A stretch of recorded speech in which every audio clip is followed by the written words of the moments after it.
Una constitución para Chile. Bio Bio, la radio y la Unión Europea en Chile presentan las ideas, las experiencias internacionales y las nuevas tendencias constitucionales para que usted se forme su propia opinión.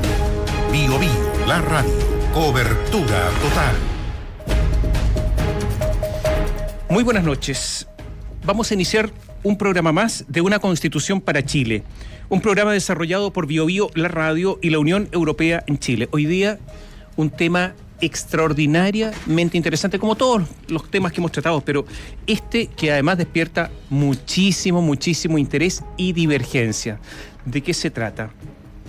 En la Constitución, el modelo económico y el marco regulatorio del comercio exterior.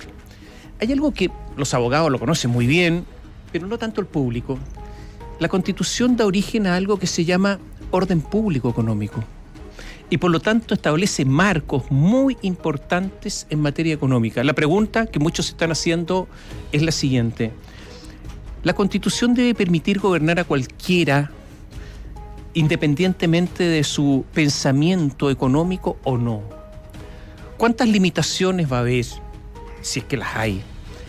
¿Cualquiera va a poder establecer un programa de gobierno, un liberal o un socialista? Preguntas que nosotros nos hacemos y que vamos a hacer hoy día. Está con nosotros Jaime Arancibia, abogado de la Universidad Católica con doctorado en Derecho de la Universidad de Cambridge en Inglaterra, exministro del Tribunal de Defensa de la Libre Competencia. Muy buenas noches. Buenas noches, Tomás. Gracias por la invitación. Francisco Agüero, abogado de la Universidad de Chile, director en el Centro de Regulación y Competencia, profesor de Derecho de la Universidad de Chile, fue asesor jurídico del Banco Mundial, del Ministerio de Economía y de la Comisión Nacional de Productividad del CERNAC y de la Fiscalía Nacional Económica. Muy buenas noches. Buenas noches, Tomás. Modelo económico. ¿Cómo resguardar y hasta dónde pueden invertir empresas extranjeras, por ejemplo? ¿Cuál va a ser el marco? Se ha dicho por algunos candidatos que se van a revisar los tratados internacionales y una enorme cantidad de tratados internacionales que tiene Chile tienen incidencia económica. Néstor Aburto, muy buenas noches. ¿Cómo están? Muy buenas noches. Desde ya invitamos a todos los auditores a través de las 43 estaciones de Bio Bio, la radio, que usted también puede participar a través de nuestro WhatsApp, más 56992007888. Ese es el número. Regístrelo y puede compartir también y preguntar dudas que le surjan a raíz de esta conversación. Conversamos con especialistas europeos sobre, es conocido cómo rige la economía en general dentro de los 27 países que forman parte de la Unión Europea. La política económica de la Unión Europea se ha centrado en crear empleo e impulsar el crecimiento utilizando de manera más inteligente los recursos financieros, eliminando obstáculos en la inversión y proporcionando visibilidad y asistencia técnica a proyectos de inversión. Se entiende que los recursos que se generan van por completo al desarrollo de su población. Estas son las definiciones que se han tomado dentro de la Unión Europea. Una definición necesaria para entender cómo debemos mirar la construcción, en el caso de Chile, de los pilares solidarios y obviamente los recursos que se tienen que allegar para esos fines. Pero sí, de revisar medidas se trata. La Unión Europea tiene argumentos que sirven para este debate. Uno de ellos, y pese a las libertades e incentivos en la inversión extranjera que tienen dentro de su espacio común los 27 estados, en los últimos años el avance de las empresas estadounidenses o asiáticas, esta última especialmente, los han llevado a generar planes marco para el control de la inversión extranjera, que se ha conocido en su sigla en inglés el IED, que está en este minuto justamente en análisis dentro de los 27 países. Según la Unión Europea, existe total apertura a la inversión que llega desde el exterior. Sin embargo, reconocen, y atención con esto, reconocen que deben equilibrarse con instrumentos de control adecuado para salvaguardar la seguridad y el orden público dentro de los países. Para entender las medidas y las razones, conversamos con Felipe Palacios, que es funcionario de la Comisión Europea de la sección Comercio, además de ser licenciado en Ciencias Económicas y Empresariales de la Universidad de Zaragoza con estudios en la Universidad de Harvard. Palacio explicó en qué está la Unión Europea en estos días. En la Unión Europea estamos abiertos a la inversión extranjera y seguimos estándolo. El reglamento de control de inversiones de la Unión Europea, que establece un mecanismo de cooperación entre los Estados miembros de la Unión Europea para controlar, para evaluar las inversiones extranjeras. Ahora mismo hay 18 Estados miembros que tienen un mecanismo de control de inversiones extranjeras para evaluar los riesgos a la seguridad y el orden público. Si bien Chile es un mercado menor, cuando hablamos de orden público económico, menor en el contexto internacional, él menciona que sí es importante tener y conversar y analizar sobre estos aspectos. ¿Qué pasa, por ejemplo, con las empresas chinas? De hecho, en la entrevista que está en biobiotv.cl le preguntamos por la Compañía General de Electricidad, que hoy día está en manos de empresas chinas. Y él apuntó, Felipe Palacio apuntó que debe exigir y debe existir mínimos que son importantes dentro de la arquitectura de un Estado en cuanto a salvaguardar algunos modelos en cuanto a empresas. El marco jurídico para la inversión del sector está reglamentado en cada país, pero dentro del marco de la Unión Europea, que emite una serie de directivas y reglamentos para que los Estados miembros armonicen su reglamentación de acuerdo con el mercado único. Hacemos un análisis caso por caso y tenemos en cuenta todos los elementos que nos vienen. Nosotros dentro, un poco para explicarle cómo funciona la maquinaria interna dentro de la Comisión Europea. El mecanismo de cooperación, ya le digo, se apoya mucho en los análisis de los expertos. Ya sea el modelo capitalista, que se utiliza en el mercado como mecanismo de asignación de los recursos, modelo socialista o planificado, que es la planificación o la intervención de la economía para lograr determinados objetivos, la economía mixta, que conlleva estas dos, es necesario tener claridad respecto al avance, en este caso, de empresas o grandes corporaciones extranjeras, que en el caso de los chinos incluso tienen representación del propio Estado dentro de estos conglomerados. Partamos. Se me vienen una enorme cantidad de ideas a la cabeza. Mercado. La Constitución tiene que referirse al mercado como asignador principal de recursos o no. Y si hay mercado, tiene que referirse a la libre competencia o no. Y si se refiere a la libre competencia, tiene que referirse a los tributos o no, porque la carga tributaria forma parte de las condiciones de mercado. Y si es que tiene que referirse a los tributos, tiene que referirse al dominio o no, hasta dónde los tributos afectan el dominio, el derecho de propiedad. Y si es que se refiere al derecho de propiedad, tiene que referirse entonces a la expropiación o no. O sea, estoy hablando de un montón de conceptos que forman parte de la economía y del marco económico. Y si esto es así, tiene que referirse, estamos hablando del mundo privado, tiene que referirse al mundo económico público, por ejemplo, a las empresas públicas o no. Entonces, y si todo esto, una serie de conceptos uno tras otro, forman parte de lo que decíamos al comienzo, un orden público económico. No sé si estoy planteando bien o mal todo esto o simplemente una ensalada de cosas que no se entiende nada, pero yo le voy a pedir a Francisco Agüero que nos diga, a ver, le diga a los auditores, ¿qué significa un modelo económico en una constitución? Pucha, es una gran pregunta, Tomás. Y la pregunta que hacías tú sobre la existencia de la libre competencia en la Constitución, curiosamente, es algo que se discutió cuando se estaba haciendo la Constitución del 25. Esto es bien poco conocido. Uno de los constituyentes dice, acá deberíamos tener una norma contra los monopolios. Por supuesto, no fructificó. Y lo que se alegó en ese momento es que el derecho de propiedad ya cubría suficientemente bien ese tema. Por lo mismo, yo creo que lo que tenemos y lo que deberíamos tener en nuestra futura constitución, de alguna manera tiene que recoger algo que Jaime hizo ahí, una tradición constitucional. Nuestras discusiones, nuestros traumas. Lo que tenemos actualmente en la constitución, por ejemplo, respecto al Estado empresario, se dice que el Estado puede participar en una actividad económica solamente si autorizado por una ley de cierto quórum, de alguna manera refleja que en la crisis de la década del 70, Salvador Allende trató de estatizar, nacionalizar empresas sin autorización legal. Y eso, de alguna manera, nos condujo a la crisis del 73. El Banco Central, lo mismo, fue un banco central que no tenía autonomía. Entonces, hay que tener eso en cuenta, ¿no? Y además hay que pensar que uno puede gobernar un día, pero al día siguiente puede estar en la oposición. La Constitución es una herramienta que de repente tenemos que ser protegidos del abuso, ¿no? Entonces, ciertamente yo creo que tiene que haber algunas referencias mínimas. Los tributos, desde luego, vienen hace cientos de siglos en las constituciones, ¿no? Y la protección a la propiedad, ¿no? También tenemos una protección en la propiedad en la Constitución, probablemente las más extensas del mundo. Recoge también un trauma de que a la gente se le expropiaba y no se le pagaba en efectivo, ¿no? Entonces hay que tener eso en consideración. Un poco recoger nuestra historia y nuestra tradición, ¿no? No vamos a partir de cero, será una hoja en blanco, pero también tenemos que reconocer nuestros traumas y nuestros traumas históricos que afectaron a nuestros padres y a nuestros abuelos, porque si no yo creo que vamos a hacer un muy mal trabajo. ¿Y cuáles son entonces los traumas económicos? Porque al final si hay traumas significa que hay limitaciones. El trauma limita. Jaime Arancibia, ¿cuáles son los traumas? Si es que hay trauma. A ver.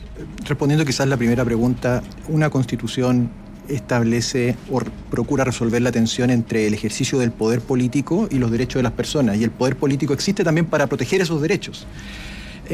Por lo tanto, es una ecuación difícil de resolver y el modo que tiene de hacerlo es haciéndose cargo precisamente de las heridas que hemos tenido como pueblo en nuestra conciencia jurídica. Y en materia económica, yo diría que hay que pensar cuáles son los derechos que tiene una persona para realizarse plenamente en el plano económico, y una vez que los identifiquemos tenemos que ser capaces de decir, bueno, hasta aquí tiene que llegar el poder estatal para efectos de no afectarlos. Entonces, pensando en el actual modelo constitucional, yo pienso que efectivamente hay una serie de derechos que garantizan que el ejercicio del poder estatal con respecto a las actividades económicas de particulares no sea sobrepasado.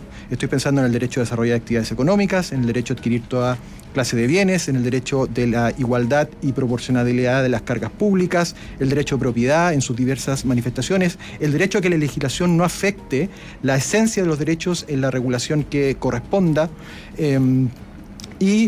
naturalmente son todo ese conjunto de derechos el que uno permite entender que una persona puede en Chile desarrollar una actividad económica libremente, sujeta simplemente a las regulaciones de interés público. Ahora, hablando de la nueva Constitución, ¿puede la nueva Constitución establecer, desconocer derechos adquiridos, por ejemplo, derecho de propiedad actualmente existente o no? Estamos hablando de hoja en blanco, estamos hablando de derechos económicos, ¿puede o no puede? Podríamos pensar que la Constitución actualmente, de alguna manera, lo que se está discutiendo respecto a los retiros, en particular las rentas vitalicias, estaría eventualmente desconociendo el derecho de propiedad de las compañías de renta vitalicia, ¿no? Es decir, eso ya está pasando, ya está ocurriendo ahora. Bueno, hago un paréntesis, ¿no?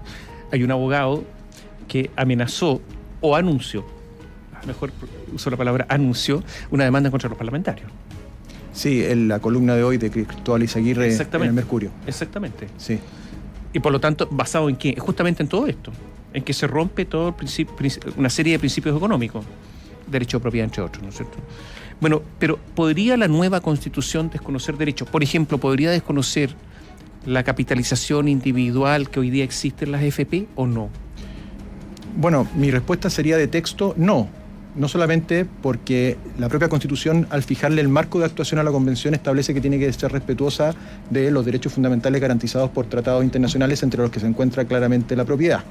Por lo tanto, desde ese punto de vista, incluso normativo, mi respuesta es no. Y la segunda es que podría, de alguna manera, hacer incurrir al Estado de Chile en una experiencia que ya es conocida para él a propósito de la nacionalización del cobre, de tener que estar respondiendo internacionalmente precisamente por el desconocimiento del derecho de propiedad. Eso no significa que a lo mejor pueda haber una expropiación, pero que tiene que ser compensada. Y esa es la clave del sistema. Podrían ocurrir letras chicas, pillerías, todo este tipo de cosas, en el sentido, no, si usted es dueño, le entregan un papel. No, si nosotros se lo administramos, si se lo administraba la AFP, entonces se lo administramos nosotros, y ahí ¿podría ocurrir eso o no? En una nueva Constitución. Ojo, la nueva Constitución va a establecer el derecho de propiedad, por eso va a haber una continuidad o no, y si es que el papelito salva la situación. Yo creo que hemos escuchado conceptos novedosos, ¿no? Esto de las cuentas nocionales, que uno tiene una noción respecto a algo, ¿no? Yo confío que sí, confío que vamos a tener un derecho de propiedad que va a proteger también lo que las personas han cotizado hasta el momento. Ahora bien, a futuro yo creo que es muy fácil. Y la otra cosa importante, comentábamos antes de comenzar el programa, son las disposiciones transitorias, es decir, cómo se transita a ese estadio de un sistema de pensiones único, por ejemplo, eventualmente con cuentas nocionales o como se llamen, ¿no? A ver, la nueva Constitución seguramente va a permitir establecer, crear empresas públicas con menores requisitos que la actual Constitución, seguramente. Sí. A ver, yo quisiera hacerme cargo un poco de lo anterior. ¿En qué sentido? La gran discusión va a ser sobre la propiedad, porque cuando pensamos en el derecho de propiedad, uno cree que está pensando en los extremos de la Convención de carácter político que quieren de alguna manera atenuar la propiedad. Pero la verdad es que la propiedad ya viene muy atenuada en aquello que hoy día es el centro político de la Convención, que es nada menos que la socialdemocracia. Cuando uno revisa la propuesta constitucional de partidos como el Partido Radical o el Partido por la Democracia o el Partido Socialista, ya en su propuesta constitucional tienen propuestas que son bastante menguantes, se podría decir, por razones de interés público en la propiedad. 1. Eliminación de la garantía de derecho de propiedad sobre bienes incorporales. Y la razón que se da... Sería bueno explicar a los auditores qué significa eso. La propiedad sobre bienes incorporales significa que los derechos de crédito que uno tiene constituyen también un activo que es protegible a través del derecho de propiedad. Y por lo tanto, si yo le quiero a usted desconocer un derecho, por ejemplo, un derecho que usted tenga de acciones o derecho a fondos de pensiones, yo para desconocerlo tendría que también recurrir al mecanismo de la expropiación compensada. Bueno, eso se elimina en la propuesta de la socialdemocracia porque se dice que es un mecanismo que ha permitido la privatización de una serie de mercados. Otro elemento interesante es que, por ejemplo, a propósito del pago al contado que mencionaba Francisco, la propuesta constitucional de la presidenta Michelle Bachelet elimina el pago al contado. Por lo tanto, yo podría usted expropiarlo si es que se repite esa norma y tener que pagarle más adelante con fondos o bonos, ¿no? Yo tuve la oportunidad de conversar con Mario Fernández, que fue el autor de ese proyecto, y me dijo, efectivamente, yo fui el que introdujo esa eliminación. Me dijo, porque me parece que era un detalle. Vamos a ver si es un detalle no pagar al contado. Y bueno, y ahí otra de las propuestas interesantes, nada menos que del centro político actual de la Convención, y por lo tanto uno tiende a pensar de que podría ser adherida por el resto, es un Estado con musculatura fuerte, que significa naturalmente que el Estado empresario se erige en un actor relevante en relación con la provisión de servicios básicos en competencia, vamos a ver si es en igualdad de condiciones con los particulares. Actualmente pueden hacerlo, pero muy limitado el Estado, porque tiene que regirse por la legislación común aplicable a los particulares. A lo mejor eso ya no rige, y en ese sentido el Estado podría ser si entra a competir con privilegios, puede significar también una afectación del derecho a desarrollar actividad económica. Hago un recuerdo histórico, si me permiten. Cuando se realizó la reforma agraria en Chile, ¿cómo se pagaron las expropiaciones? Bonos. ¿Reajustable o no reajustable? Los reajustes yo creo que vienen en la yo lo digo, no reajustable. ¿Qué ocurrió? Que había una inflación enorme en el país, y como era esto a plazo infinito, terminaban pagando nada. Al final eran expropiaciones que no se pagaban. Es lo que dice Mario Fernández, pero yo no le creo. Yo lo conozco a él y le tengo una estimación, pero no creo que él, siendo una persona con los años que tiene, no recuerde todo esto y que haya sido tan inocente. Si me permite... O sea, no creo que a él, un demócrata cristiano, porque esto fue obra de Elwin, ¿no?, se le haya pasado. No, y yo creo que puede estar presente en la idea. Si me permite esta digresión histórica, y aprovecho de recomendar a los auditores el libro de Patricia Espejo, sobre sus tiempos de secretaria privada del presidente Salvador Allende, porque hay un pasaje del libro que tengo aquí que dice que yo estaba sentada en mi escritorio, Allende parado en la puerta de la oficina y Jorge Arrate al lado de mi teléfono. Allende le dijo: el presidente le ha encomendado avisarle al embajador de los Estados Unidos que hemos nacionalizado el cobre sin indemnización. ¿Qué? ¿Cómo? ¿Yo, presidente? Respondió alterado Arrate, que era el encargado de comunicarle al embajador de Estados Unidos. Sí, lo tiene que llamar, insistió. Pienso que Arrate, concluye ella, envejeció varios años ese día, producto de esta noticia. Bueno, esa es la diferencia entre nacionalización y expropiación, entre paréntesis, ¿no? Que todos lo sabemos. Mira, a propósito de empresas públicas, porque cuando las empresas ingresan al mercado y si hay competencia en empresas privadas, lo que se puede producir es una distorsión, ¿no es cierto? leo una noticia de ayer. El gerente general de Correos de Chile, hay muchos correos en Chile, ¿no?, ¿qué dijo? Con alarma.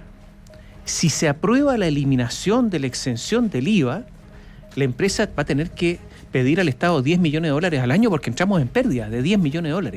O sea, compite porque no pagan IVA. Pero Correos, por ejemplo, a diferencia de los correos privados, tiene que atender a todo Chile. Esa es una diferencia de una misión. Pero tendrá que verse. Sí. Pero tendrá que verse el tema. A lo mejor habrá que subsidiar esa parte, no otra. Así es. Pero Bueno, si me permite la acotación, uno de los puntos que tiene pendiente la OECD en materia de Estado empresario es que, a diferencia de otros países de la OECD que transparentan los subsidios internos que tienen las empresas del Estado versus su carácter de competitividad, Chile no las informa. Y eso es uno de los puntos que la OECD le representa al país. otro tema, Televisión Nacional. Sí. Hoy día se endeuda con el aval del Contribuyente. Estado. No, del Estado. De todos nosotros. Los contribuyentes. Entonces, y los otros no tienen para endeudarse el aval del Estado. Bueno, y yo me hago una pregunta, y resulta que aquí no están funcionando los sistemas de prevención de la libre competencia hoy, porque si no saltarían, ¿no es cierto? Me imagino. Un exministro debería decirlo, ¿no? No, acá No tengo respuesta, pero no quiero Lo estoy diciendo. no quiero acaparar. no, No, lo estoy diciendo yo. No, a ver, respecto a la actividad empresarial, el Tribunal de Libre Competencia tenía un rol y ha mirado algunas actividades No, pero raras. la fiscalía, pues. Ah, bueno. Bueno, pues si la fiscalía es la que tiene que saltar acá. No, pero también a veces han sido los particulares. Sí. Han sido los particulares, por ejemplo, contra la empresa de ferrocarriles del Estado, han sido los particulares contra la empresa de correos, en algún caso. Han sido también contra, no Televisión Nacional, curiosamente, pero en algunos casos, contra Enami también. Enami con un rol de fomento de la pequeña minería. Como dice Jaime, yo creo que falta bastante para transparentar los subsidios, ¿no? ENAP tuvo un gran subsidio, por ejemplo, para los consumidores de gas en la 12ª región, por ejemplo. Era un subsidio de millones de dólares no transparentado, que finalmente fue transparentado recién cuando tuvo una pérdida muy, muy considerable. Yo creo que hay que distinguir dos planos, Tomás, a la hora de hablar de lo que puede o no puede hacer la Fiscalía o el Tribunal, porque ellos solamente pueden intervenir cuando la fuente de anticompetitividad no tiene su origen en la ley. Porque si tiene su origen en la ley, puede ser totalmente anticompetitivo y no hay nada que hacer salvo cambiar la ley, y en ese caso lo único que les queda a ellos es proponer reformas legislativas. Entonces hay que tener cuidado de simplemente decir usted no ha hecho la pega, a lo mejor la pega en ese caso es simplemente emitir un informe. Esta Constitución es el reflejo de una nueva mayoría que hay en el país. De eso no cabe la menor duda. Por lo tanto, ¿qué esperan ustedes, observando lo que ha ocurrido en la Convención Constitucional, quienes la conforman, algunas ideas se han dado, en materia económica en la nueva Constitución? ¿Qué es lo que va a ocurrir si hubiese que hacer un pronóstico en materia económica? Yo creo que lo que decías tú, el tema del rol del Estado empresario probablemente se va a facilitar más, digamos que la exigencia de quórum probablemente no va a existir, y eso yo creo que va a ser una tensión también con la deuda del Estado, ¿no? Crear empresas públicas cuando empiezan a ser ineficientes o generan algún tipo de subsidios no transparentado puede hacer que aumente la deuda, ¿no? Esa es una definición que debería estar. El tema de propiedad probablemente podríamos verla disminuida, pensando además que también venimos de una época que, no ahora, pero vimos una fuerte protección del derecho de propiedad que llegó a cosas un poco insólitas, ¿no? El derecho de propiedad a egresar de mi carrera, por ejemplo, a egresar del colegio, ahí como que se propietarizó todo, ¿no? Yo creo que el péndulo va a llevarnos un poco hacia el otro lado, con la futura Constitución, por lo menos el tema de propiedad, Estado empresario, pero tal vez por otro lado creo que la protección del consumidor y la protección de la competencia, pensando también que el estallido de hace 2 años fue una reacción a la colusión, al abuso empresarial. Eso puede también morigerar esos ánimos de un Estado que puede abusar como empresario también. ¿Abusa como empresario? Podría serlo. ¿Lo hace actualmente? A propósito del caso de TVN que mencionas, Tomás, aquí hay que distinguir lo siguiente, que el problema de TVN y de muchas empresas del Estado es que son al mismo tiempo empresas del Estado y servicios públicos. Entonces, cuando uno las va a controlar como servicio público, dice yo no puedo tener todas estas restricciones porque soy empresa del Estado y tengo que tener esa libertad. Pasa lo mismo con Codelco, el conflicto que tuvo con el Contralor. Y en cambio, cuando uno ya dice, bueno, entonces si usted es empresa del Estado, le voy a aplicar la legislación común, aplicar a los particulares y lo voy a hacer competir, dice, no puede hacer eso conmigo porque yo al mismo tiempo soy servicio público. Entonces yo creo que parte de la solución es transparentar a los servicios públicos de las empresas del Estado, precisamente porque, en el fondo, de acuerdo a estándares de la OECD, una empresa del Estado que no obtiene utilidades en un plazo razonable no cumple su fin. Perdón, entonces, si esto es así, ¿debiera haber alguna señal en la Constitución que las empresas del Estado tienen que regirse por leyes del mercado y por lo tanto, llegado un momento, pueden quebrar? Porque yo no conozco empresas del Estado que quiebre, por ejemplo. Históricamente, probablemente en acá. Alguna vez, pero pero perdón, ENAP estaba quebrado, o sea, Sí. perdón, o sea, podemos decir un montón de cosas acá. La OECD... Perdón, TVN Sí. estaba quebrado, o sea, Así es. Es que lo que pasa que en el fondo, si uno no hace eso, ¿para qué existen las empresas del Estado? Las empresas del Estado, su finalidad es lucrar, es obtener utilidades. ¿Para qué? Para descargar la mochila tributaria a los contribuyentes. Por lo tanto, una empresa del Estado que no lucra, uno dice, bueno, ¿qué sentido tiene? Porque en el fondo lo que no puede ocurrir es que funcione al revés, que los contribuyentes terminemos subsidiando empresas del Estado que en realidad existen para la razón contraria, que es descargar la carga tributaria. Y en ese sentido, la OECD ha sido muy clara: la que en un determinado tiempo no produce utilidades, hay una de dos: o se cierra o se transforma en servicio público, que sí puede tener el lujo de ir a gasto, pero en ese caso hay que tener cuidado también de la relación con los particulares. Nueva Zelanda, por ejemplo, tiene una frase muy simple: la que no tiene utilidades se cierra, empresa del Estado. ¿y han cerrado empresas? No lo sé. A empresas como la empresa de abastecimiento zona aislada, hace algunos años fue cerrada. Fue cerrada por una ley. Ahora, por supuesto, una situación muy excepcional. Muy excepcional. Muy claro, excepcional. Absolutamente. Pero si me permite, el ejemplo de Massa, que es el que cita Francisco, es interesante porque esa es una ley anterior a la Constitución del 80, que una de sus disposiciones reconoce, yo diría que por primera vez, normativamente el principio de subsidiariedad, porque era una empresa de abastecimiento de zonas aisladas, con abarrotes, con mercadería, y en una de sus disposiciones dice: esta empresa se tiene que ir cerrando a medida que vaya existiendo provisión privada de estos enseres en cada uno de los lugares donde está. Y por lo tanto es una cláusula que fue perfecta incluso antes de subsidiariedad, incluso antes de que fuera reconocida como principio inspirador de la Constitución del 80. Nuestros auditores preguntan en este momento cuáles son las empresas del Estado. Codelco, Correos, Enami, Todas las ENAP. empresas portuarias. Ahí yo tengo un bemol, pero ya, sí, pero hay más o menos. FAMAE, ASMAR. FAMAE, ASMAR. Entonces, Ferrocarriles. Ferrocarriles. Ferrocarriles. Sí, aquí hace alguien una Correos, pregunta. ¿o no? Sí. Sí, Correo, lo dijimos. Sí, ¿Qué perdón. empresa del Estado genera utilidades? Yo creo que Codelco. Que debe Y el Banco 18.000 del millones de Estado, tal dólares. vez. El Banco del Estado, tal vez. Banco Estado. ¿Cuál más? No sigo las utilidades de la empresa del Estado. Son auditores que preguntan, ¿no? Dicen, bueno, pero ya, ustedes están hablando de empresas. ¿Cuáles son las empresas? ¿Cuáles ganan plata si es que en Nueva Zelanda? Pocas, ¿no? Oye, a ver, la libre competencia ha estado en cuestión en los últimos años fuertemente. Y se ha criticado mucho la concentración económica en Chile, la concentración vertical incluso. Se ha discutido mucho si es que hay en el mercado chileno actores tan relevantes que finalmente es imposible competir con ellos. ¿La Constitución debiera dar señales o no debiera dar señales? Debiera dar señales. Absolutamente. ¿Debe Sí. dar señales? ¿Qué señales? ¿Qué hay que decir? ¿Qué palabras usar? Mira, otra cosa, Tomás. La primera acta de la Comisión de Estudios de la nueva Constitución de 1980. Enrique Ortúzar, el 24 de septiembre de 1973, dice que el problema del abuso hay que tenerlo en cuenta, el abuso de los monopolios, pero también el Estado eventualmente abusando. Yo creo que no nos podemos hacer los lesos con dos constituciones que han tratado de decir algo y no han dicho nada respecto al abuso. Y siendo además un tema que es central al estallido, ¿no? El rechazo a la colusión, al tema de la ISAPRES, a la AFP, esa sensación de abuso, tenemos que hacernos cargo. A ver, la Constitución podría decir muchas cosas, pero hay una correlación que es bien interesante. Mientras menos artículos tiene la Constitución, más alto el PIB del país que la goza. O sea, las constituciones con mayor cantidad de artículos son las de los países más pobres y más subdesarrollados. Por lo tanto, yo diría poco. Y en ese sentido, una posibilidad de reconocer la libre competencia, o la otra es simplemente quedarse con la restricción actual de que el Estado solamente a la hora de intervenir en actividades empresariales sea una realidad excepcional y sujeta a la legislación común aplicable a los particulares. O sea, que diga poquitito. Es muy fácil establecer principios y limitaciones al Estado muy claves sin necesidad de escribir tanto. Vamos a hacer un alto. Voy a dejar una pregunta planteada. ¿Qué institucionalidad, estamos hablando ahora de principio, pero qué institucionalidad económica debiera existir en la nueva Constitución? Vamos a ir a las noticias, volvemos en un instante. Conozca las ideas y proyectos que forman parte del debate para la nueva Constitución.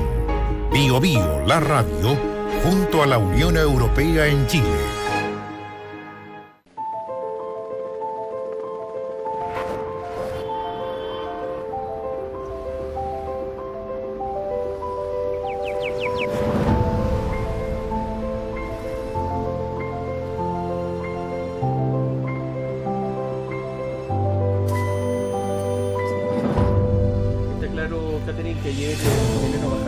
Hay parlamentarios opositores ahora que están cuestionando la propuesta.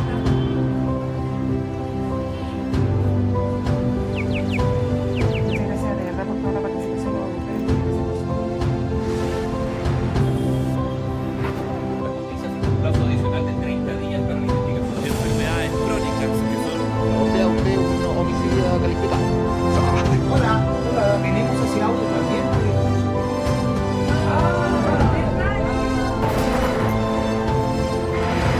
Más 569 9200 7888.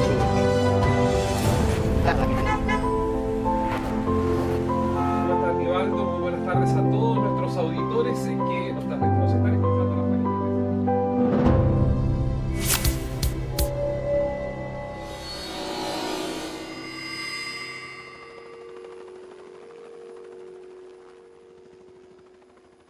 Constitución para Chile. Bío Bío, la radio, junto a la Unión Europea en Chile.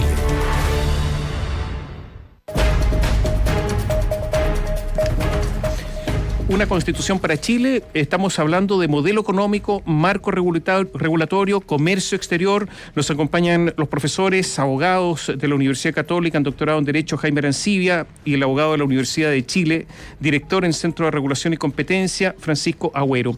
Y yo dejé una pregunta planteada, porque estamos hablando de principios económicos, de lo que debiera decir la Constitución, derecho de propiedad, la posibilidad de desarrollar cualquier actividad económica, pero hablemos ahora de la institucionalidad. ¿Qué instituciones económicas debiera contemplar la Constitución? Y primero, ¿qué instituciones? Y en segundo lugar, ¿cómo deberían estar conformadas estas instituciones? Jaime Arancibia. Buena pregunta. Para mí lo más importante a nivel constitucional es que los tres poderes del Estado funcionen bien. O sea, si funcionara bien el Ejecutivo, el Legislativo y el Judicial, reconocidos como Gobierno, Congreso y Judicatura, no necesito, y con un buen reconocimiento del sistema de derechos, no necesito introducir instituciones económicas en la Constitución. Quizás la única excepción que se ha justificado por sí misma es la presencia de un Banco Central Autónomo para efectos de equilibrios macroeconómicos. Pero no creo que sea necesario para resguardar el orden público económico introducir una institucionalidad económica en la Constitución. ¿Fiscalía Nacional Económica? No es necesario, si es que uno le asegura legalmente la autonomía necesaria para funcionar, como ocurre actualmente. Ya, pero ¿esa autonomía no debiera ser una autonomía constitucional? Lo que pasa es que tanto la ley como la Constitución tienen la misma fuerza normativa. Y por lo tanto, claro, uno podría... Bueno, entonces en ese caso hay una serie de instituciones que uno dice tendríamos que introducirlas en la Constitución para que tengan más fuerza, pero si estamos en un Estado de Derecho y la ley se respeta, no es necesario introducirla en la Constitución. ¿Tampoco el Tribunal de Defensa de la Libre Competencia? Tampoco, creo yo. ¿Y no debieran ser instituciones que la Constitución establezca que están reguladas por leyes de quórum calificado? Respecto, a ver, alguna institución... Tengo respuesta, pero... No sé. Podría ser, depende si vamos a tener leyes de quórum calificado o no, es otra discusión. Posiblemente no las haya. Posiblemente no las haya. No las hay. Y a tu pregunta anterior, yo creo que lo que estamos viendo ahora, el rol que ha tenido el Banco Central en estos momentos ha sido bien notable. Yo creo que ahí ha demostrado con creces la necesidad de tener autonomía. Otras instituciones, yo estoy de acuerdo con Jaime, el CERNAC, el Tribunal de Libre Competencia, la Fiscalía Económica, están demostrando bastante autonomía incluso del poder público, ¿no? Y del poder privado. Yo creo que no parece ser necesario y yo creo que la tradición de otros países que uno debería mirar tampoco hemos tenido instituciones metidas en la Constitución. Incluso puede ser una mala idea, ¿no? El servicio electoral, hay algunas dudas al respecto. O sea, ¿a ustedes no les preocupa, por ejemplo, la integración o la forma de integración de estos tribunales que esté solamente en una ley? Es que esa es otra cosa, pienso yo, Tomás, A ver, por lo siguiente, porque en el fondo la Constitución tiene que establecer los principios fundamentales de cómo tienen que ser integradas las distintas autoridades del Estado, no necesariamente regular cada autoridad, y en ese sentido yo estoy de acuerdo que, por ejemplo, un gran forado que tenemos constitucionalmente es que la mayoría de los tribunales especiales que existen en Chile fuera de la judicatura no cumplen con las garantías constitucionales que la Constitución establece para el Poder Judicial. Y eso hace que muchos de estos tribunales, con la mejor de las intenciones, son altamente dependientes del Poder Ejecutivo. Y yo creo que ahí hay un problema que la Constitución debería regular para evitar que ocurra en el futuro, pero no necesariamente introducir esas instituciones dentro de la Constitución. Por ejemplo, estabilidad en el cargo, independencia, son criterios que no se viven como los vive el Poder Judicial con respecto a los tribunales especiales. Tribunal de la Contratación Pública, Tribunal de Libre Competencia, tribunales ambientales, tribunales de propiedad intelectual. Ninguno de esos tiene las garantías de independencia e imparcialidad judicial que tiene la judicatura. Eso se ha quejado la Corte Suprema cada vez que los crean. Y por lo tanto me bastaría una disposición de la Constitución que prohíba eso y no necesariamente tener que incorporarlos todos dentro de la Constitución. Desde ese punto de vista, quedaría entonces en manos del legislador establecer, decidir, si es que, por ejemplo, toda la norma sobre libre competencia, los conflictos sobre libre competencia los vea los tribunales ordinarios con tribunales especializados. Pueden ser tribunales especializados, pero dependientes del Poder Judicial. La especialización no es incompatible con la pertenencia a las garantías institucionales de la judicatura. Ahora, hay una discusión un poco más técnica en la que no quiero entrar porque además estamos en desacuerdo con Francisco, tuvimos la ocasión de reunirnos respecto a si el tribunal es realmente un tribunal. Claro. ¿El Tribunal de Defensa de la Libre Competencia? Ah, sí. ¿Es un tribunal o no? Yo creo que sí. Es un tribunal que tiene funciones raras. Yo creo que es un órgano administrativo altamente independiente. Claro. Pero no ejerce jurisdicción, salvo en materia civil. Pero dicta fallo, dicta sentencia, digamos. Sí, pero el contenido de esa sentencia es puro derecho administrativo sancionador. No hay ninguna diferencia entre una superintendencia y el TLC para su efecto, ni la Comisión del Mercado ¿Tiene poder Financiero. de imperio? Sí. Es un tribunal que impulsa una política pública. Si tiene poder de imperio. No necesariamente, porque los anteriores directores del Servicio Regional de Impuestos Internos eran llamados tribunales por el Código Tributario y tenían poder de imperio y claramente no eran tribunales. O sea, el imperio, que es la posibilidad de recurrir al auxilio de la fuerza pública para ejecutar sus decisiones, es un atributo de la jurisdicción que puede ser entregado a un tribunal o a un no tribunal. Pero normalmente es de tribunales, ¿no? Porque se requiere independencia. Sí. Pero la esencia de la jurisdicción es resolver conflictos de modo desinteresado y cualquier tribunal que tenga asignado una política pública para velar por ella deja de ser imparcial respecto a esa política pública. ¿Cómo va a haber algo que se llame tribunal de defensa de la libre competencia? O sea, ningún tribunal puede ser defensor de nada sino que asegurar la imparcialidad entre las partes. Ahora, esto es una discusión muy técnica que da para mucho. Si fuera así, los tribunales laborales no serían tribunales. Y los tribunales antiguos del crimen. Los tribunales del crimen buscaban... No, los tribunales laborales tampoco. No, pero los tribunales laborales... la defensa del trabajador. Sí lo dicen los jueces, de hecho. Pero no lo dice la ley. No, pero lo dicen los jueces, siempre. Sí, pero por eso, el juez lo dice y podrá decir lo que quiere imparcialmente. Una discusión muy entretenida esta. No estamos yendo al tema. Volviendo a una pregunta que decía, en los casos de competencia desleal, quienes conocen son los tribunales civiles. Y ahí, claro, ahí uno diría, echa de menos tal vez más especialización, pero por lo menos tal vez los temas de competencia desleal no han andado tan bien como los de libre competencia. ¿Qué temas nuevos creen ustedes que van a estar en esta Constitución y que no están en la nueva Constitución y que no están en la Constitución actual? Yo soy un firme partidario de acudir a la vanguardia constitucional y si queremos realmente tener una Constitución del siglo XXI que recoja la experiencia de los últimos 20 o 30 años en materia de orden público económico, yo desde luego introduciría el principio de confianza legítima, el principio de proporcionalidad de las cargas públicas y el principio de concursabilidad ante los bienes públicos. Esa sería como mis principales propuestas. ¿Se puede explicar a los auditores cada uno de estos principios? Sí, confianza legítima es proteger a aquella persona que es sujeta de un cambio regulatorio que no supone necesariamente una expropiación de modo brusco. O sea, todos tenemos el deber de adaptarnos a las nuevas normas, pero también tenemos el derecho de que nos garanticen un espacio de adaptación. Por lo tanto, cualquier cambio brusco que pueda incidir en expectativas que estaban protegidas por producto de una inercia previa del legislador, tendría que ser protegida, y hay una serie de mecanismos para proteger eso. Y eso no tiene que ver con la propiedad, porque no es expropiación. O sea, hay un punto intermedio entre las meras expectativas y el derecho de propiedad. Luego, la proporcionalidad que ya está aplicada es que cada vez que el Estado imponga cargas públicas, por ejemplo, de carácter tributario o regulatorio, tiene que velar por la proporcionalidad entre la imposición de esa carga y el fin que busca y los derechos que resultan afectados por esa.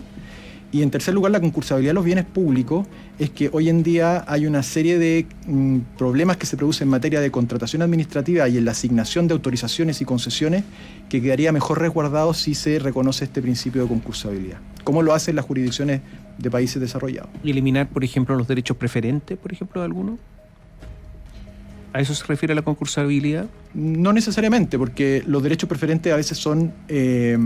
habría que ir viendo caso a caso, porque en algunos casos obedecen a una justa merecimiento de ese derecho preferente. Entonces hay que ir viendo. Entiendo que fueron derogados en materia de telecomunicaciones hace algunos años los derechos preferentes, por ejemplo. Entonces era el derecho en un concurso público, ¿no? Como ocurre, asignaciones casos, como razón ¿Qué debiera contemplar la nueva Constitución? Yo creo que una a diferencia de la actual, digamos. Sí, no, una cosa que uno echa de menos y que probablemente nos hubiera hecho bastante bien es tener un defensor público, un defensor del ciudadano, un defensor del pueblo, no un defensor público, un defensor del ciudadano, pensando en el abuso que no siempre se traduce en un tema penal o administrativo, ¿no? A veces las instituciones públicas no andan bien, y el Contralor General de la República ha cumplido un poco ese rol, pero claramente es insuficiente. Y yo creo que también un tema que uno echa de menos es el rol del Estado en la innovación.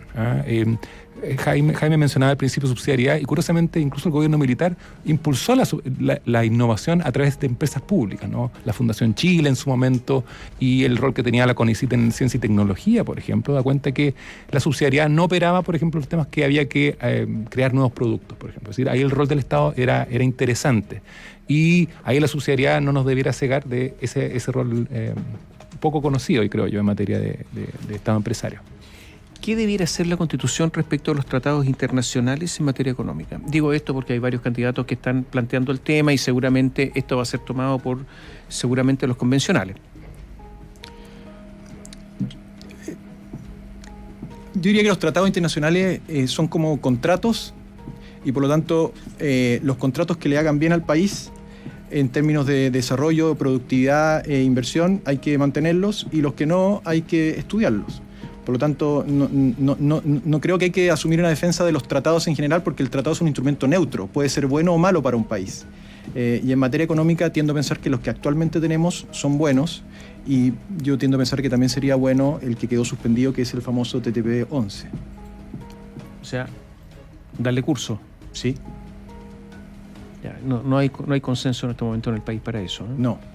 Lo alcanzó a aprobar la Cámara de Diputados, pero no el Senado. Exactamente, ahí se paró y yo creo que no tiene ninguna posibilidad en el Senado. ¿Pero debiera decir algo la Constitución con respecto a esto o no? Yo creo que no, yo creo que basta respetar los acuerdos internacionales, los contratos, eso es lo crucial. Ahora, como dice Jaime, se pueden revisar y hay que tener una buena invitación para los inversionistas, ¿no? Sea que le llamemos tratado, en la época del gobierno militar le llamaron contrato ley para atraer inversionistas, ¿no? Le estamos cambiando las reglas a algunos inversionistas, puede que quieran no el contrato ley, sino que quieran la protección de un tratado internacional, porque ya estamos cambiando la Constitución con mucha rapidez, ¿no? Entonces van a decir, la Constitución no me es suficiente, quiero que todo esté en un tratado internacional. Algunos dicen que lo que se requiere en Chile es agregar valor a nuestra producción y por lo tanto establecer empresas en Chile, protegerse un poco para eso.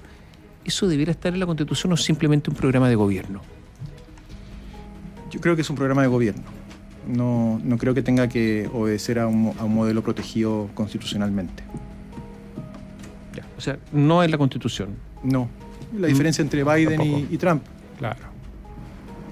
¿Y ustedes creen que eso va a ser así? ¿Escuchando a los convencionales?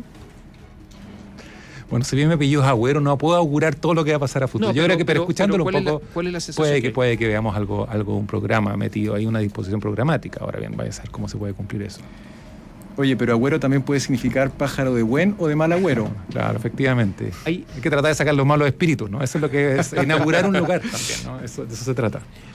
normalmente mucha gente está mirando otras constituciones. Entonces dicen, bueno, pero la constitución de Alemania. Otros dicen la constitución, bueno, veamos lo que hicieron los suecos, los que les gusta la socialdemocracia. Veamos lo que... ¿Qué tienen esas constituciones en materia económica? Bueno, la de Alemania prácticamente nada, la de Estados Unidos federal tampoco. Es siempre interesante mirar experiencias comparadas, pero no tenemos que olvidar que las constituciones son el reflejo del historial jurídico de un pueblo, de su idiosincrasia, y por lo tanto lo que funciona afuera no necesariamente funciona aquí. Ya, ¿tenemos que hacer un alto? Sí, vamos a hacer un alto.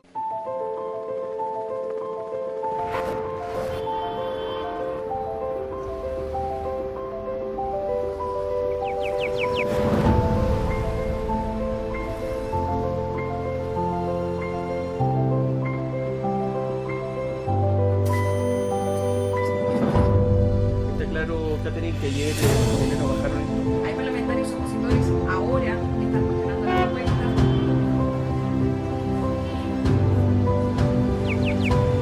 Muchas gracias de verdad por toda la participación de ustedes. La justicia tiene un plazo adicional de 30 días para la investigación de enfermedades crónicas que son...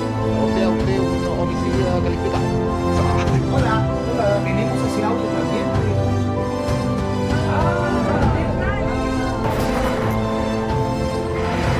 Más 569 9200 788. Buenas, Nivaldo. Muy buenas tardes a todos nuestros auditores que nos están escuchando a las mañanas.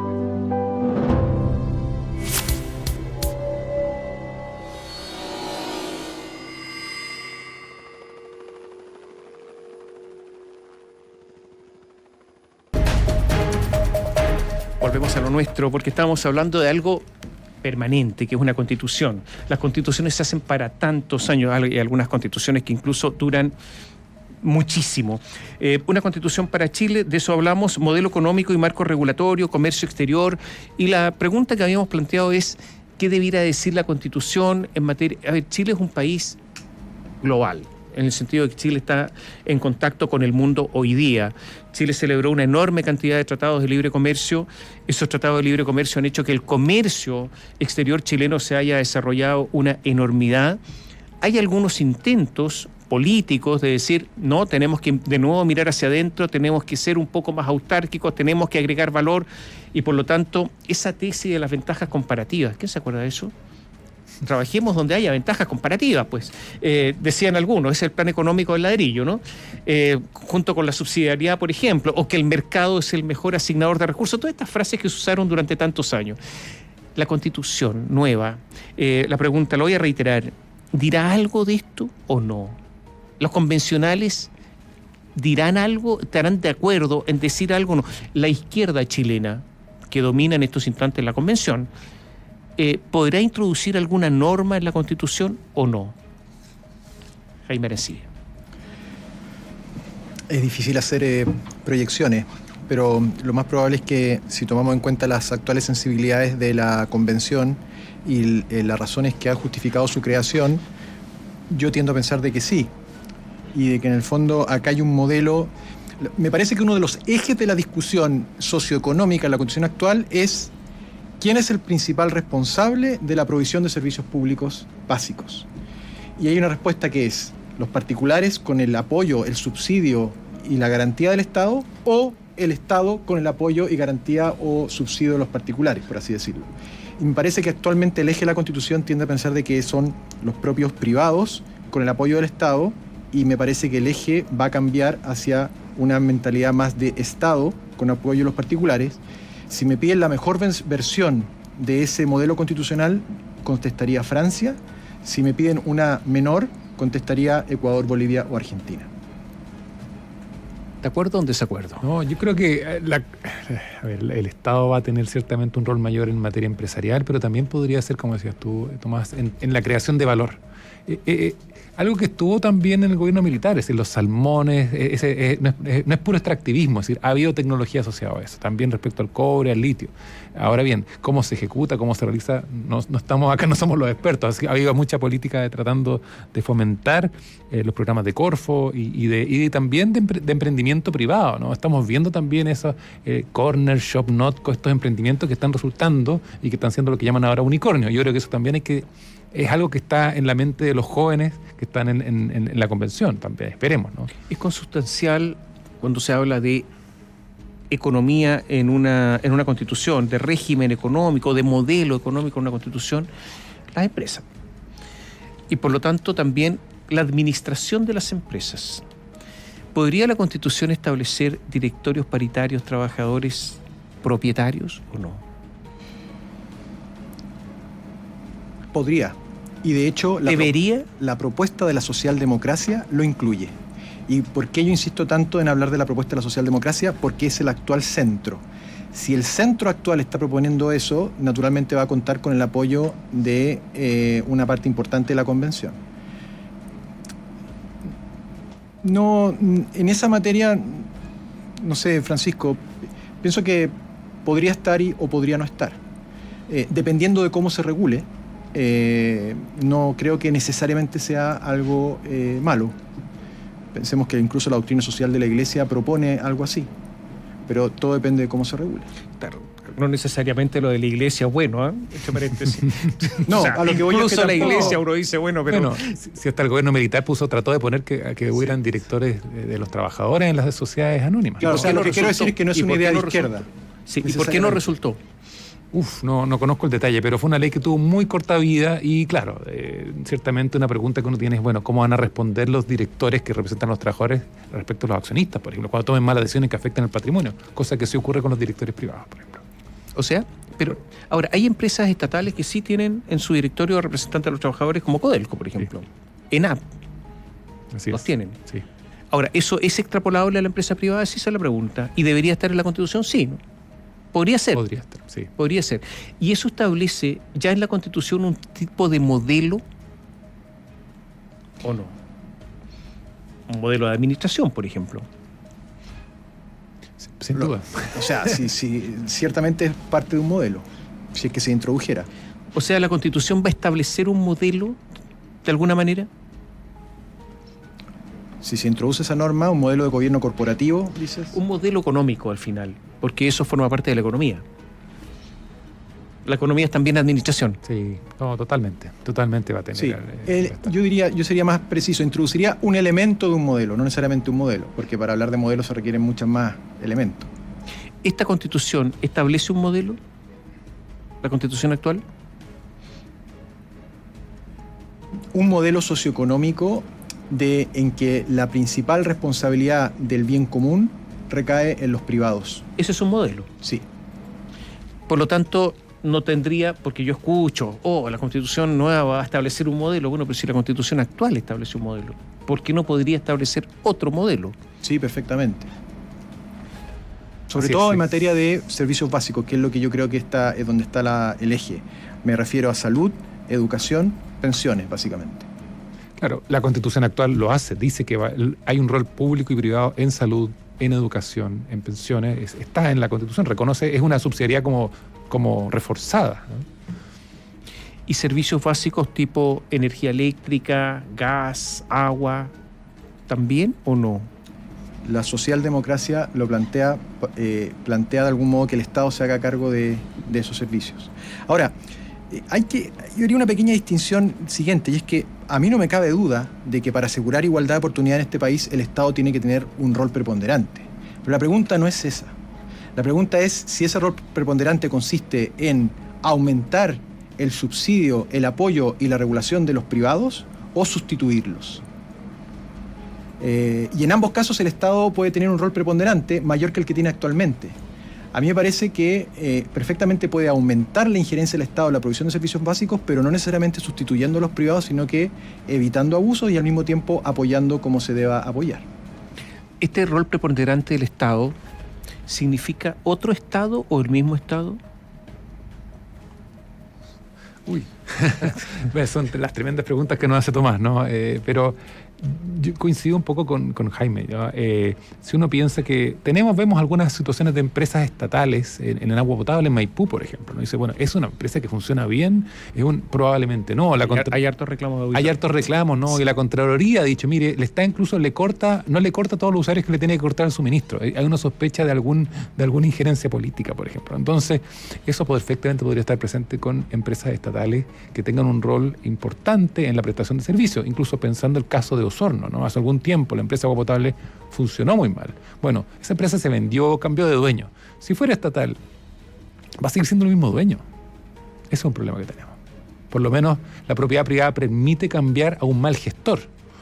En la propiedad pública probablemente sigamos con un mal gestor. Y tal vez entre las restricciones que uno podría introducir a la Constitución es evitar al máximo el poder de corrupción que puede generar el dinero tanto en el sector público como en el sector privado. A ver, ¿cómo eso? Parte de la crisis que nosotros tenemos es que tanto en el sector público como en el sector privado los actores sociales han dejado de cumplir su deber por entregarse a la corrupción del dinero, al dinero mal habido. Y eso significa una crisis de la clase política y al mismo tiempo una crisis de la clase empresarial. Y por lo tanto, un orden constitucional tendría que establecer las garantías mínimas junto con el orden legislativo para evitar que eso ocurra. Me refiero, por ejemplo, incompatibilidades en materia de funciones públicas, por ejemplo, al rol de la libre competencia, por ejemplo, la concursabilidad que de alguna manera determina que las licitaciones públicas no se presten para arreglines. Esa sería la idea. Claro, pero eso tiene que establecer un principio y después tener una legislación sobre esto, porque si no... Desde luego, perfeccionar también los mecanismos legislativos. La reforma del Estado nunca va a pasar solamente por un orden constitucional. Se requiere normas legales. Ya, pero ¿ustedes ven en estos momentos de la discusión que hay algo de esto o no? ¿O nosotros estamos hablando como desde Marte?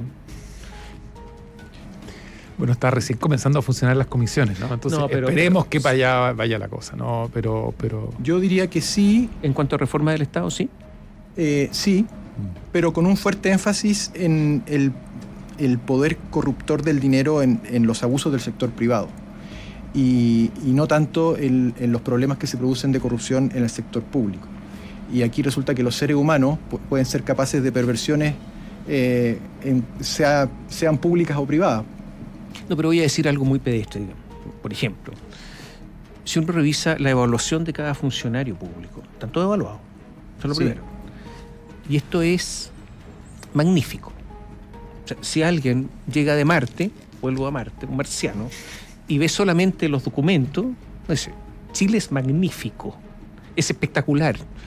Si uno ve la evaluación de los fiscales, ellos mismos se autoevalúan, esto es espectacular. Aquí la persecución penal es de primerísimo nivel. Suiza queda pequeño, cualquier país queda chico. ¿Eso es corrupción? No lo sé. Tenemos un mal sistema de calificación probablemente, pero pero esto significa bono, significa... No, esto tiene consecuencias económicas, por eso pregunto. Y le cuestan a todos los chilenos, porque aquí, digamos, da la impresión que los recursos públicos salen de cualquier parte, salen del trabajo de la gente, ¿no? Yo creo que tiene que ver con el tablero de evaluación, porque en el fondo, en muchos casos, la evaluación simplemente está radicada en cumplimientos formales, más que en cumplimientos sustantivos. Porque se encargan de que sea así. Puede ser. Sí, porque si no... O sea, por ejemplo, voy a ponerte un ejemplo concreto. Muchos entes sancionadores cumplen sus metas sobre la base del número de sanciones que imponen. Pero resulta que para mí, mientras más sanciones tú impones, menos has cumplido tu deber de mantener protegido ese interés público. Entonces, en el fondo, puede haber un incentivo perverso a imponer sanciones en circunstancias que en realidad quizás tus mecanismos tendrían que ir por otro lado. En definitiva, una constitución debiera establecer una serie de principios que se refieren a un determinado modelo que corresponde a la mayoría del momento y que en algún momento, cuando cambie importantemente esa mayoría en forma, yo diría, permanente, en una elección, habrá que cambiar todo eso. ¿Eso es? Sí, pero a ver, hay un autor que es interesante que dice: las disposiciones que tienen que estar en una constitución tienen que ser aquellas por las cuales tú estés dispuesto a dar la vida. Así de importante. aquellos por las cuales, los derechos por aquellos por los cuales tú estés dispuesto a dar la vida. Por lo tanto, no son tantos, para efectos de no determinar tanto un nivel de detalle. Y ahora, cuando dice mayoría, la Constitución no es para mayorías. Esa es la gran distinción que hay que hacer entre la Constitución y la ley. La ley es para mayorías, la Constitución es para supramayorías. Por lo tanto, la Constitución son aquellos principios que uno tiene que proteger como pueblo, incluso respecto de una mayoría parlamentaria. Porque no estamos dispuestos a que ni siquiera una mayoría parlamentaria, 50% más uno, los toque. Y por eso es que se exige un quórum superior. Si uno pretendiera que la Constitución tiene que ser aprobada por quórum de 50% más uno, no necesitamos Constitución. Bastaría con tener solo leyes. Como ocurre, por ejemplo, en el régimen inglés. Que a veces depende hasta de un juez. Sí. O sea, ni siquiera una mayoría parlamentaria. Claro, Inglaterra no tiene una constitución escrita porque el Parlamento la puede cambiar con 50% más uno los votos. ¿Qué debiera tener esta Constitución? A ver, ¿qué normas debiera tener esta Constitución para que no sea una Constitución en materia económica inestable? O sea, me explico. O sea, que no origine tantas discusiones como para que a los 5 años haya gente diciendo que cambiamos todo esto. Yo creo que debería ser explícita en los principios que va a tener, explícita en las instituciones. No debiéramos tener esta discusión, por ejemplo, de la subsidiariedad, que no está mencionada en la Constitución y que dicen que es un principio inspirador. No podemos tener algo tan oculto, que de hecho viene de la Declaración de Principios de la Junta de Gobierno, que uno podría decir que es el documento fundante de la revolución que comienza en 1973. Pero no puede ser tan implícito, debería ser explícito. Si va a ser la solidaridad, que se diga explícitamente, por ejemplo, ¿no? Y eso por lo menos creo yo, ¿no? Las instituciones que hemos conversado acá, además. Néstor, ¿qué dicen los auditores? Bueno, muchos plantean la situación de la corrupción que ustedes lo estaban abordando. Yo me atrevería a decir que principalmente aseguran que se debe levantar un muro sobre el tema de corrupción, no solo obviamente corrupción en el sector público, sino también los empresarios, las colusiones, cómo regularizar y cómo entregarle mayor poder al servicio, al CERNAC, por ejemplo. Es uno de los puntos que más se repite de lo que hemos estado conversando durante este programa. ¿El CERNAC? El CERNAC. Bueno, es que no hay un reclamo hacia el CERNAC. Es como que, en definitiva, si uno lee los comentarios, se entiende que el CERNAC hace lo que puede. Te lo voy a graficar del siguiente modo. La gente lo entiende así, ¿eh? Sí, y quizás los auditores van a entenderlo así. Con todos los escándalos de corrupción y de problemas de colusión o abuso del sector empresarial o de corrupción de la clase política, ¿cuántos políticos o empresarios que han participado de estos hechos han terminado con cárcel efectiva? En los países desarrollados son todos los que han intervenido en estos hechos. En Chile prácticamente ninguno. Y eso habla de que es algo que tenemos que corregir. No necesariamente cambiando las leyes, porque a lo mejor es una institucionalidad que está falente a la hora de perseguir estas responsabilidades. Ahora, cambiaron las leyes. Sí, últimamente. Las leyes, sí. O sea, también hay que decirlo. Hubo un cambio legislativo importante. Sí, no. Incluso el CERNAC, que es una institución bastante mencionada y que tiene hartas limitaciones. Aún así, si uno la compara, por ejemplo, a nivel iberoamericano, latinoamericano, es bastante efectiva. Ahora bien, hay que decir también y recordar que su fortalecimiento se vio frustrado por el Tribunal Constitucional. Es decir, hubo bastantes reparos para que no tuviera potestades incluso parecidas a las que tenía el Tribunal de Libre Competencia, curiosamente, ¿no? La potestad de regular un mercado, de normarlo, etcétera, ¿no?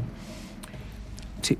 Solamente para precisar, en materia de corrupción política, bueno, resulta que el Servicio de Impuestos Internos no hizo el trabajo. Porque así fue, pues.